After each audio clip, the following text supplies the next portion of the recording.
And today he's going to tell us more about like the O1 model competing at Iowa and how the development get created. All right. Thank you so much for the introduction. Hey, everybody. So as I was introduced, my name is Ahmed Al-Kishki, and today I'll be talking about O1's competition in IOI 2024. This work was done by a lot of people, which you can see on the reasoning blog. So let's talk a little bit about large language models and code generation. So LLMs such as ChatGPT have really revolutionized programming workflows. They help people through their ability to generate code, complete code, debug code, and this has really significantly improved the overall developer workflow. Very recently, people have worked on like LLM agents that can actually almost semi-autonomously generate data, take actions, and almost complete entire workflows on their own. And then just like in the last week or two, I saw on Twitter, researchers are even using LLMs and trying to do things like write deep learning kernels for like GPUs in an effort to accelerate these ML workflows. And writing GPU kernels is a really, really hard problem if you haven't tried it before. So LLMs have been really pivotal in the code generation space. However, in the last year, AI has sort of been advancing at breakneck speeds. Just a year or two ago, human eval was like the premier eval of code generation. And if you haven't like checked recently, it's sort of been saturated. It's also been good-hearted, like people have over-optimized on it, and it's probably just been plain contaminated. People post solutions on like the internet, and as you know, when you're pre-training on all the web, then you're gonna see the solutions. So what you really need is like more difficult problems. You need problems that require multi-step reasoning, complex thoughts, and those are currently really difficult for LLMs of this generation to solve. So what do? Programming competitions for code generation evaluation. So this was sort of our thesis right here. Let's investigate how programming competitions can be used to not only benchmark how good these are, but then maybe something to sort of hill climb on as we advance reasoning of these large language models. Why programming competitions? Well, they cover a wide range of coding skills. You can look at an intro problem, something that a person that's really new at coding works on. And if you're familiar with chess ratings, you actually have ELO scores to these problems. So an intro problem can be like an ELO 800. And it'll teach you to do something very basic, fizzbuzz, some loops, very basic searches. You have interview level problems. If you're in the tech industry, you've probably done leak code or various other interview types problems. And those are higher ELO. They're pretty complex. They can get up to like maybe 1500 ELO. And then you look at some of the more difficult programming competitions. Those are like expert level, master, grandmaster, international grandmaster. And then you have these competitions like IOI, where it's 2200 ELO. So these very, very difficult problems. And these problems actually like vary a lot. The problems themselves and the competitors who work on them, they sort of have a long ELO tail. You have a lot of problems that are solved by many people that are easy. But as you get into the more and more difficult problems, very few people in the world can actually solve them. They're very difficult if you've ever tried it. So why compete in the International Olympiad Informatics, IOI? Well, one, it's a global programming competition for high school students, and these aren't just like, normal high school students. They're the best in the world. Very, very smart. It focuses on algorithmic problem solving, data structures, and just general computer science skills. The contestants solve these complex problems with strict time limits and strict memory limits. So they have to be able to understand the problem, the constraints they're working with, and reason about their solutions. And it's considered one of the most prestigious programming competitions in the world. So if LLMs are able to sort of compete on a similar level as these high school students, we know that they've actually advanced quite a bit in their reasoning. But why IOI specifically? So IOI is hosted every year, and one common criticism one gets with evaluation is like, how are you not cheating? What if you trained on the data? But if you're competing live and the problems have been like never seen before, there's no way to cheat. It's uncontaminated. So it's a really unbiased way of estimating the model performance without having seen the answer somehow in the vast web of the internet. And then finally, as I mentioned before, these problems are very difficult and they demand advanced multi-step reasoning and skills and logical thinking. So if the models are able to sort of work on these problems, we know that they're performing reasoning. So let me give a quick summary of like learning to reason with LLMs. And a lot of this is sort of taken from the blog post that OpenAI published on O1 with a little bit of extra stuff added. So everyone's probably familiar with think step by step. It's something people have sort of prompted their models with, and it was sort of state of the art for reasoning since like 2021. But I'm sort of positing here that this doesn't really provide an authentic and robust chain of thought. It's sort of like a little hack. Looking at this problem right here, Tom has a red marble, a green marble, a blue marble, and 3 identical yellow marbles. How many different groups of 2 marbles can Tom choose? So a very basic math problem, maybe something one would get like in the advanced years of high school. And a traditional, I guess, LLM that would try to output an answer would be like, hey, there are 2 cases here. Tom chooses 2 yellow marbles, which is 1, or 2 marbles of different colors, so 2. And then it would look at the combinations and say 6 for choosing 2 colors that are different, and 2 marbles of yellow is 1, so 6 plus 1 is 7. But what we want the model to do is sort of like understand and reason and come up with the answer instead of one-shotting it. So it would go in, it would start talking about the problem, break it down, it would sort of realize, hey, here are these different subcomponents, reason about it, try different approaches, and then come up with an answer. And this is a very natural way of thinking. If I asked people to maybe multiply 2 very large numbers, you wouldn't give an answer right away unless you had a calculator. You would probably pull out a pencil and paper and sort of do the computation, think about it, and give an answer. So that's sort of how we want these models to think. And as the problems get more and more complex, this becomes a really valuable strategy of solving these hard problems. And as I mentioned before, think step by step isn't really authentic. We want the model to sort of develop the way to reason while it's thinking, not just be prompted by a prompt here. And one way we think this is possible is through reinforcement learning. And just as an example of how thinking step by step and spending a lot of time thinking is useful, if anybody here is familiar with Fermat's last theorem, it was a wildly famous unsolved problem that went unsolved for like 100 years. And the little quote was like, hey, the answer was elegant but too long for the margins of Fermat's book. And then after a long time, Wiles's proof took 129 pages and 7 years of his life to sort of solve it.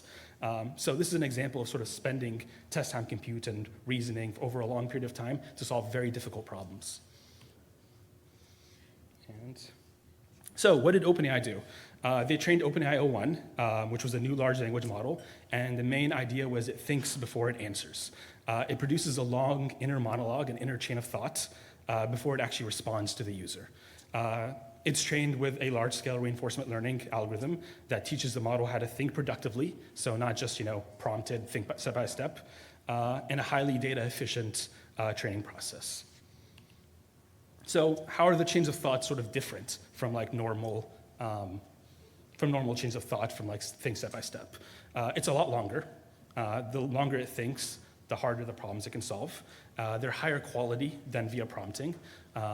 The sort of the emergent behaviors that happen naturally through the process of reinforcement learning is stuff that humans naturally do. Things like error correction. It can notice it sort of made a mistake, go back and sort of fix it.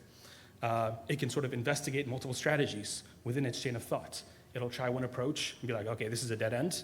It'll then try a different approach and keep doing that. It'll take a very complex problem and it will break it down step by step into smaller steps, which are more manageable. And so all of these chains of thought sort of help it solve more and more difficult problems. And here's an example here. I'll give you a sneak peek into the inner mind of it solving one of the problems. So write a bash script that takes a matrix represented as a string with the format as given here, and print the transpose in the same format. And let's look at sort of the inner monologue of how it thinks about it. So it says the user's requesting this script. It's in this format. It sort of analyzes it, breaks it down into a matrix that's more readable. It looks at it as a series of rows with some brackets and commas. It sort of starts redefining the task. It starts talking about how to parse the string and then transpose it. It looks at the constraints, and then it starts sort of developing a strategy. Implementation steps, capture it, sanitize the string, parse it. Bash is really difficult to sort of parse strings, so it makes a note of that. And then it comes up with sort of a general algorithm. And then it's like, hey, let's code this step by step. It doesn't have multidimensional arrays, so it started thinking of a way to represent it. So just like a human would do it. If you were given this problem, you would sort of create some pseudocode here, you come up with a plan, And then in this case, it actually tries to test it, but it doesn't have access to be able to execute code. But overall, it just sort of thinks about the problem and then develops the solution before saying the solution. So a user would sort of ask a problem. The model would then think about it, break it down step by step, and eventually, one second here. Yeah, and then eventually solve it and give a final answer with maybe a short summary. Let's talk about another sort of cherry-picked example here. Some individuals were doing a security test, a capture the flag test. And the model itself, which was an early version of the model, not even the one that was released, it was trying to sort of solve this capture the flag security test. But it noticed, hey, it can't even access the environment it's running in. So the model sort of was like, hey, what's going on here? And then it noticed that the Docker container that actually had the the capture the flag test itself was down.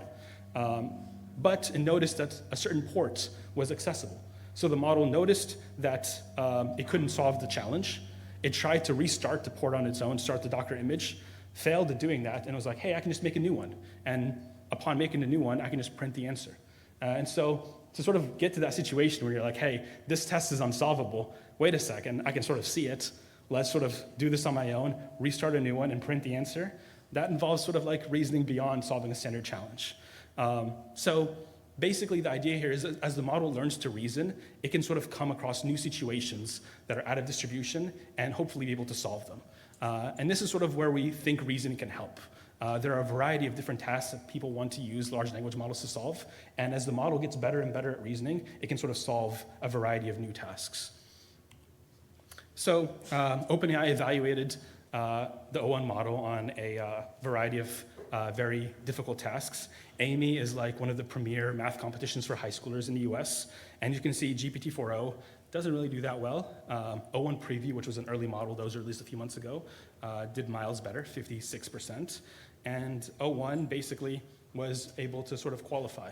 It got 83.3%, which is, I don't think I could do that actually. So very difficult math test.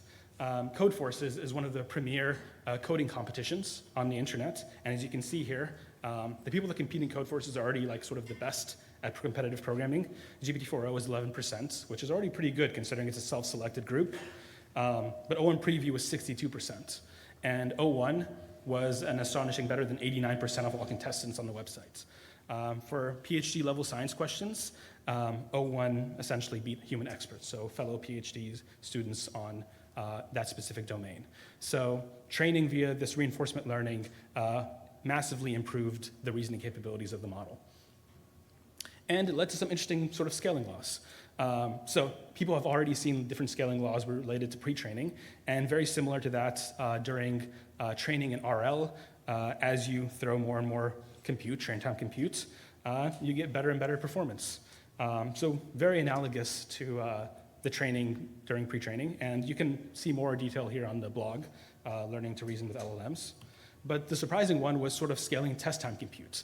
I sort of referenced this a little bit earlier. Fermat spent 7 years thinking about the problem to try to solve Andrew Weil's Fermat's last theorem. And we see very similar scaling laws with test time compute. As we let the model think longer and develop a longer chain of thought, we see better performance, which is natural. If you're given a problem and you're able to think about it longer, you generally do better on it. Of course, in this case, it's log scale on the x-axis, and accuracy is non-log scale. And if you've used O1 online, it usually thinks for seconds to minutes, but what if it could think for hours, or days, or weeks, or months? You can sort of imagine it solving some of your most difficult problems that are maybe very economically viable. So with that in mind, we decided to train O1 IOI because we wanted to sort of very last minute, very hectic compete in IOI for the reasons I mentioned earlier. So to scale more of the train time compute, we initialized from O1 and we continue training using RL to improve programming skills in general, just general programming skills. And based on this improved model, we developed some handcrafted test time strategies to further improve performance on these competitive programming tasks. One point here is ideally we shouldn't have to do this, but because of such a time limit, we ended up using some of these human crafted strategies to sort of improve the performance, and I'll get into that a little bit later. So one obvious test time strategy is you have a problem, there's some public test cases at the bottom, you generate a sample, you can generate many samples. If it doesn't pass the example at the bottom, it's a wrong answer. So just throw those out. So this is a very easy test time strategy. Just generate a lot of solutions and only take the ones that pass the public test cases. And this work was done also in alpha code, which was a very similar approach to competitive programming. Another one was basically generating our own test cases. The model is really smart. It's able to look at a problem and sort of say, hey, here are some test cases that sort of meet the constraint of these problems. So we could use the O1 model to actually generate its own test cases. And then we can validate them to make sure they apply to the constraints, and we can do something very similar to the public test cases. And this, once again, lets us sample more and expend more test time compute, more time thinking, and hopefully get better results. So the overall strategy we use, just high level, we filter solutions over public test cases, we generate synthetic test cases, we cluster solutions based on outputs, because in the generated test cases, we don't know which outputs are correct or not, and we basically sampled across them. For competitive coding tasks like IOI or Codeforces, you're allowed to have multiple submissions, and so you can basically try different clusters of solutions and sort of see if that gives you an improvement. Once again, this was all done ahead of time, so this strategy was developed, it was fixed, and then we used it. So almost like an agent in this case, but sort of handcrafted. And we competed. Very last minute, I was told, hey, you should fly to Egypt and sort of try to make IOI happen.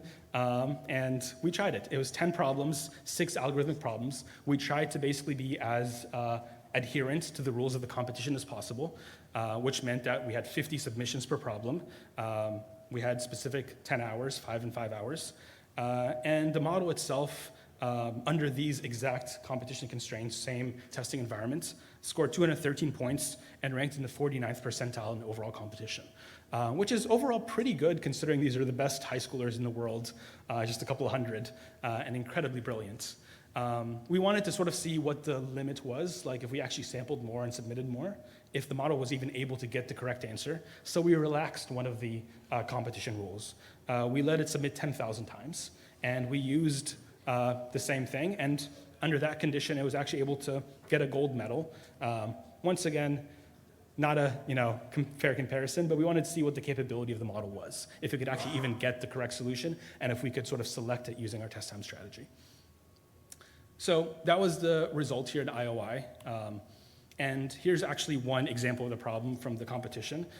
You get the problem here, we just pasted it in with the actual problem definition, the constraints, and you can see all the submissions on the Codeforces website where somebody posted it. But I'll just show you one of them.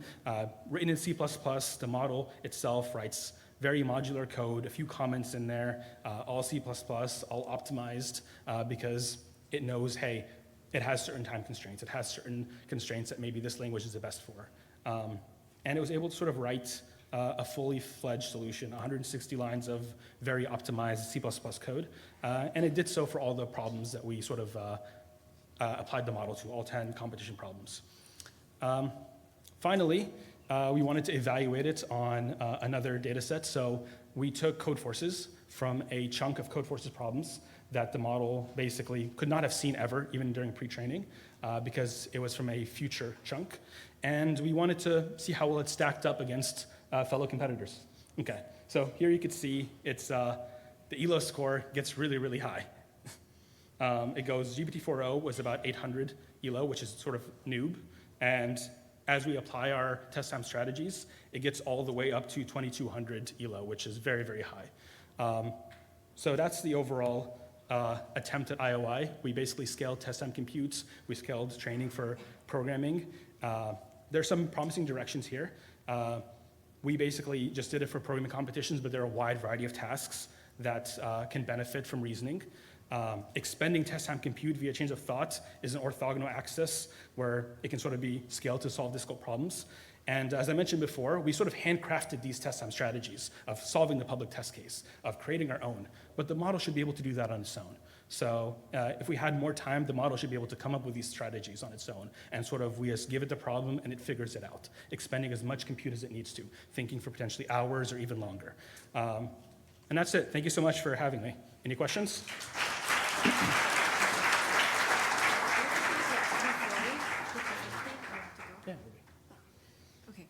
Because we are out of time, we're gonna do Q&A for 3 talks at at the end of the session. So can we have the next speaker coming up?